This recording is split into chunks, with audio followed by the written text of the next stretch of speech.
La démocratie populaire intégrale en Chine est ancrée sur 3 piliers. Le premier est le développement centré sur le peuple, le deuxième est la direction du parti et le troisième est l'état de droit. La démocratie populaire intégrale en Chine est l'un des facteurs qui peut aider l'Afrique à sortir de sa situation actuelle. Tout d'abord, les gouvernements vont et viennent. Mais la question des partis politiques est celle qui ancre le pilier de la vision d'un pays. C'est l'une des choses que la Chine a réussi à ancrer depuis la création du Parti communiste chinois en 1921. Aujourd'hui, cette vision a été poursuivie pendant 100 ans, pendant un siècle, et maintenant que nous entrons dans le deuxième siècle, cet étalonnage a eu lieu. C'est donc l'une des choses que les pays africains doivent faire pour pouvoir se moderniser.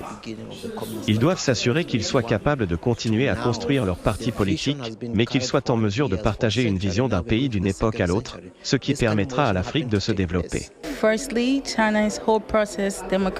La démocratie populaire intégrale en Chine est unique, parce qu'elle garantit fondamentalement que le peuple est le maître de son propre pays. Et ce statut de maître du pays est l'essence de la démocratie populaire dans le futur proche de la démocratie socialiste. C'est aussi la caractéristique la plus distinctive de la démocratie populaire intégrale.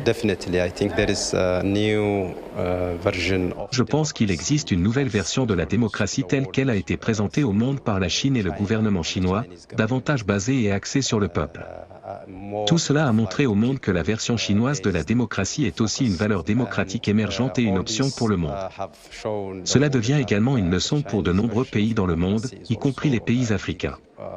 J'ai sans doute besoin d'en apprendre plus et de lire davantage, mais il me semble que beaucoup de travail a été fait en Chine, notamment en ce qui concerne la participation de la population, de la base, de la masse, du peuple dans le processus.